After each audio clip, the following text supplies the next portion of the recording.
पृथ्वीची जळा वरण आहे, तेची चतुसमुद्र नावला आहे. तैसे देवाचेची अंग पाहे, दिशात्वे वाच्य होय दश दिशा. पूर्व पश्चिमादी योग, दश दिशांचे दिग्विभाग. तेही देवांचेची अंग, तद्रूप श्रीरंग स्वये भासे. तृण दुर्वा दर्भद्रोम, देखुनी म्हणे हेही हरीचे रोम. अनोळखा हे अतिविषम, निजांगी सर्वसम हरिरूप पाहता. जैशा आपुलिया अंगोळिया, गणिता दिसती वेगळा लिया. परी असती लागलिया, स्वये सगळिया अखंड अंगी. तेवी वनवल्ली तरभदांग, देखुनी म्हणे हे हरीचे अंग. अनन्य भावे लगबग, भिन्न भाग देखेना. म्हणे दुर्वा द्रुम वनवल्ली, हेची अनंत कोटी रोमावळी. हरीचेनी अंगी असे वाढली, त्या निज शोभा शोभली हरिरूपत्वे. जेवी वटांच्या पारंबिया, लोंबोनी वाढती वेगळा लिया. त्याही वटरूपे संचलिया, वटत्वा मुकलिया म्हणू नये. तेवी चैतन्या पासोनी बोघ, निघाले सरिता रूप अनेक. तेही चैतन्य घन चांग, चिद्रूपे सांग सदा वाहती. हो का चंद्रबिंबी अमृत जैसे, बिंबी बिंबरूप होऊ न असे. तेवी भगवंती संसारू भासे, भजन विश्वासे भगवत रूप. ऐसे वेगवेगळे भाग, पाहता उल्हासे जव चांग. तव ओखे उघडे जग, देवची सांग सोये झाला. या लागे सर्व भूतांचे ठाई, अनन्य शरण कैसा पाही. लवण जैसे सागरा पायी, ठाई ठाई जडोनी ठाके. तेथ मुंगीही देखोनी जाण, हरिरूपी वंदी आपण. मशकासही अनन्य शरण, घाली लोटांगण भगवत रूपे. गोखर चांडाळ श्वान, अतिनिंद्य हीन जन. ते भगवत रूप देखोनी पूर्ण, घाली लोटांगण अनन्य भावे. हरी रूपे देखे पाषाण, भगवत रूपे वंदी तृण.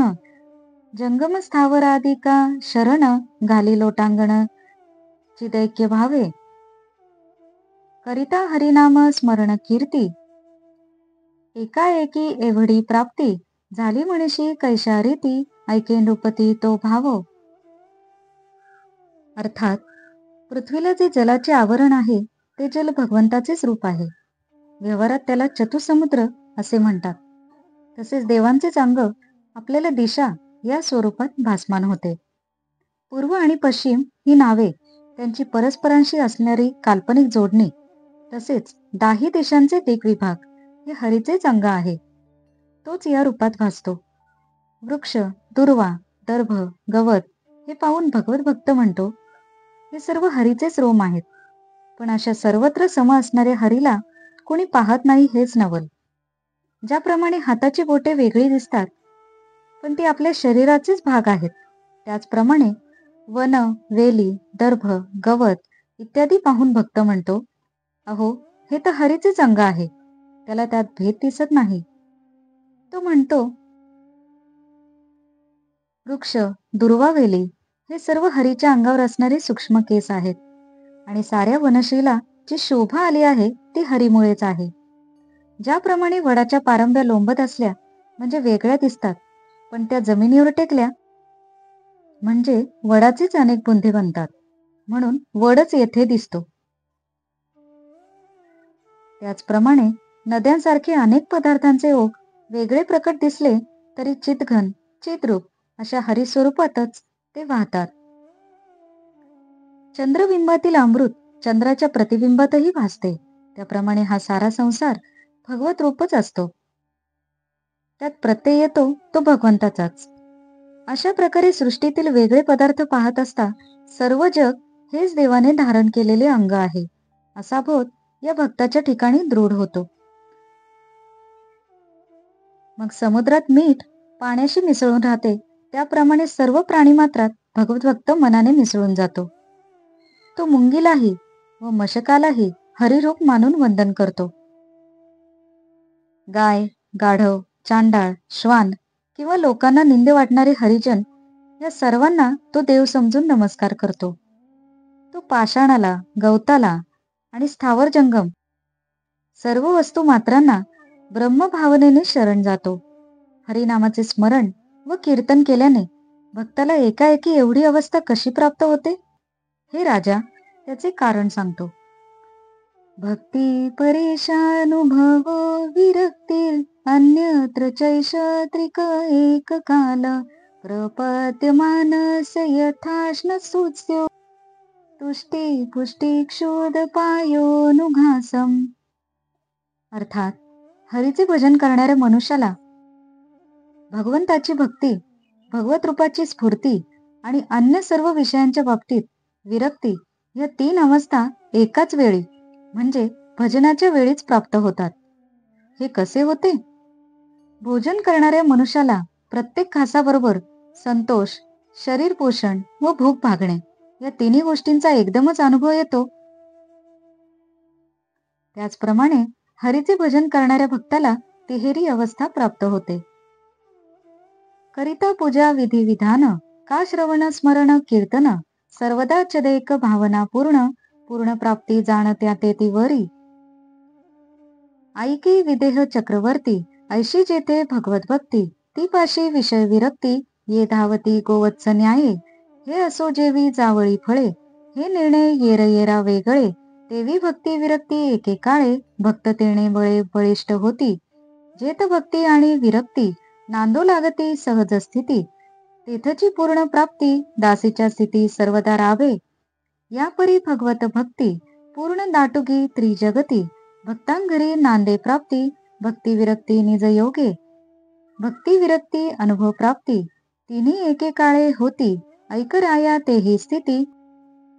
विशदोक्ती सांगेन जैशी केजे भगवत भक्ती तैशीच होय विषय विरक्ती तदनुसारे अनुभव स्थिती ती भक्त पावती तेची क्षणी जेविका भुकेलिया पाशी ताट वाढिले षड्रसी तो पुष्टी तुष्टी क्षुधानाशासी जेवी ग्रासोग्रासी स्वयेची पावे.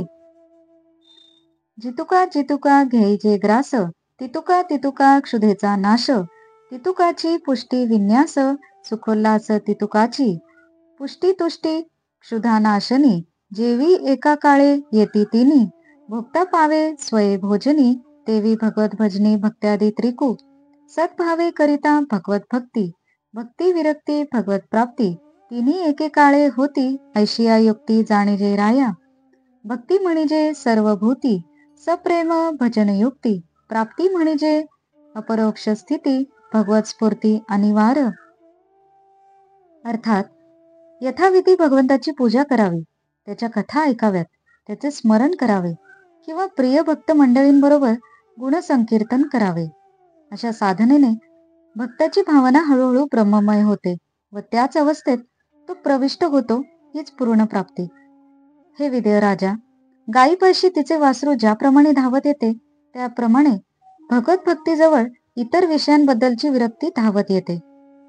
किंवा काही फळे जुळी असतात, ती जशी एकमेकांपासून वेगळी होत नाहीत त्याचप्रमाणे भक्ताच्या ठिकाणी देवाची भक्ती व संसाराची विरक्ती एकाच वेळी राहतात व त्यांच्यामुळे भक्ताचे आत्मबल खूप वाढते. भक्ती व विरक्ती एकत्र आल्या की प्राप्ती सुद्धा त्या भक्ताच्या सेवेस हजर राहते.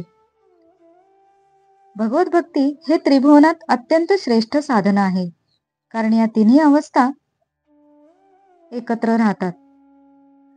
भक्ती, विरक्ती व आत्मानुभूती तिन्ही एकाच वेळी भक्ताच्या ठिकाणी कशा राहतात हे तुला समजावून सांगतो. जशी जशी भक्तीची साधना वाढवावी तशी तशी दुसऱ्यांबद्दलची आसक्ती कमी होते व भक्ताला त्यातच आत्मसाक्षात्कार होतो. भुकेलेल्या माणसाला जेवायला ताट दिले व तो जेवू लागला म्हणजे प्रत्येक घासा गणिक तुष्टी, पुष्टी आणि क्षुधानाश म्हणजे तृप्ती ह्यांचा त्याला अनुभव येत असतो.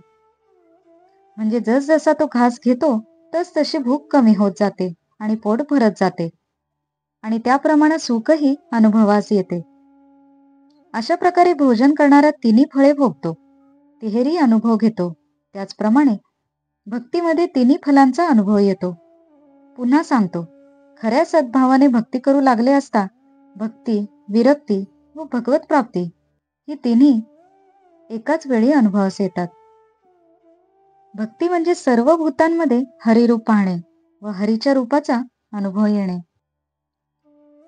इत्यच्युतांगी भजतो निवृत्त्या भक्तिर्विरक्तिर्भगवत प्रबोध भवन्ति वै भागवतस्य राजन् स्तत पराशांतिमुपेति साक्षात. अर्थात, हे राजा, ह्याप्रमाणे अच्युताच्या चरणांची अनन्य भावाने भक्ती करणाऱ्या भक्ताला प्रेम लक्षणा भक्ती, वैराग्य व भगवंताचा साक्षात्कार या गोष्टी प्राप्त होतात आणि तो प्रत्यक्ष परम शांतीचा अनुभव घेऊ लागतो. विरक्ती म्हणजे ऐशी पहा हो, स्त्री पुत्र तेहादी अहम भावो, समूळ जेते होय वावो, विरक्ती निर्वाहो या नावराया. या परिभजनांचे पोटी भक्ती विरक्ती प्राप्ती त्रिपुटी, ऐक्य भावे सद्भक्ता उठी, हरिभजन दिठी एकेची काळी.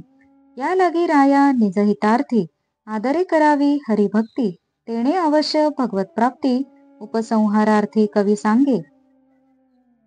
या परी अनन्य भक्ती जे सर्वदा सर्वभूती करीती, ते भक्ती विरक्ती भगवत प्राप्ती सहज पावती अनायासे. राया हरिभक्ती दिव्यांजन, ते लेऊनी भक्त सज्जन, साधिती भगवत निधान, निज भजन महायोगे, करिता ऐक्य भावे निज भक्ती, उत्कृष्ट उपजे पूर्ण शांती, तेणे होये सतांची निवृत्ती, भक्ता पूर्ण प्राप्ती परमानंदे. या लागी धन्य भगवत भक्त, इंद्रिये वर्तता विषयी विरक्त, तेही असुनी देहातीत, नित्यमुक्त हरिभजने, भावे करिता भगवत भक्ती, भुक्ती मुक्ती ही न वांछिती, तरी त्यापाशी चारी मुक्ती, दास्य करीती सर्वदा. हा भगवंताचा निज महिमा, अनुपम नाही उपमा, भावे भजोनी पुरुषोत्तमा, परमात्म गरिमा पावले. अगाध भगवंताची भक्ती, भक्तांची उत्कृष्ट प्राप्ती, ऐकता विदेह चक्रवर्ती, आश्चर्य चित्ती चमत्कारिला. म्हणे धन्य धन्य भगवत भजन, हरिके कविस लोटांगण, घालिता चालिले स्फुंदन, रोमांचित नयन अश्रुपूर्ण जाहले. आनंद स्वेदे कापत, नावेक राहिला तटस्थ, सवेची जाहला सावचित्त, म्हणे झणी महंत न पुसता जाती. ऐशिया अतिका कुलती, नेत्र उघडूनी पाहे नृपती, बैसली देखोन मुनिपंक्ती, अतिशय चित्ती सुखावला. तेणे संतोषे डोलत, म्हणे पूर्ण प्राप्त भगवत भक्त, जगी कैसे कैसे विचरत, ती चिन्हे समस्त पुसो पाहो. अर्थात, विरक्ती म्हणजे स्त्री, पुत्र, देह, धन, मान या सर्व प्रकारच्या अहंतेचा पूर्णपणे निराश होणे. म्हणजेच भजनामुळे ही त्रिपुटी चांगल्या भक्ताच्या ठिकाणी एकदम प्रत्ययास येते. म्हणून ज्याला आपल्या हिताची चाड असेल, त्याने मोठ्या आदराने, प्रेमाने भगवत भक्तीचे साधन करावे, म्हणजे भगवंताची प्राप्ती नक्की होते. याप्रमाणे जे अनन्य भावाने सर्वदा सर्व भूतांमध्ये हरीला पाहतात, त्यांना एकीकडे भक्ती तर दुसरीकडे विरक्ती प्राप्त होते आणि भगवंताची अनुभूती येते. हे राजा, हरिभक्ती हे दिव्यांजन आहे आणि भक्ती हा महायोग आहे. त्याच्या सहाय्याने भक्त त्या भगवंताचे हे रूप सर्वत्र पाहण्याचा अमूल्य ठेवा अनुभवतात. ऐक्य भावाने भक्त सर्वत्र आत्मरूप पाहतो, त्यामुळे त्याला पूर्ण शांती प्राप्त होते. मिथ्या पदार्थांचा त्याच्या चित्तावर प्रभाव पडत नाही आणि त्याला आपोआपच पूर्ण शांती प्राप्त होते. म्हणून हे भगवत भक्त धन्य आहेत. त्यांची इंद्रिय व्यवहारात वर्तत असतात, पण त्यांचे चित्त देहाकडे नसते, विषयांकडे नसते. ते देहातीतच असतात, नित्यमुक्त असतात. ते भोग व मोक्ष यांची इच्छा करत नाहीत, पण चारही मुक्ती त्यांची दासी असतात. हा भगवंताचा महिमा विलक्षण आहे, त्याला उपमास देता येत नाही. भक्त अशा भक्तीने परब्रह्मरूप झाले आहेत. भक्तीचे हे महात्म्य ऐकून जनक राजा आश्चर्यचकित झाला. जनक राजाने हर्षाने धन्य आहे भगवत भजन असे म्हणू लागला. त्याने कवीला लोटांगण घातले. त्याचे अंग रोमांचित झाले, डोळ्यातून आसवे गळू लागली. सात्विक भावाने त्याच्या अंगाला कंप सुटला. त्याचे अंग घामाने भिजले. तो एकदम तटस्थ झाला, मग लगेचच देहभानावर आला. त्याला वाटले की हे महंत लगेच निघून जातील आणि आपले प्रश्न तसेच राहतील. त्याने डोळे उघडले तो त्यांना मुनींची पंक्ती समोर बसलेली दिसली. त्याच्या जीवात जीव आला. तो आनंदाने डोलू लागला. ज्यांना ब्रह्मप्राप्ती झाली आहे, अशा भक्तांची बाह्य लक्षणे काय?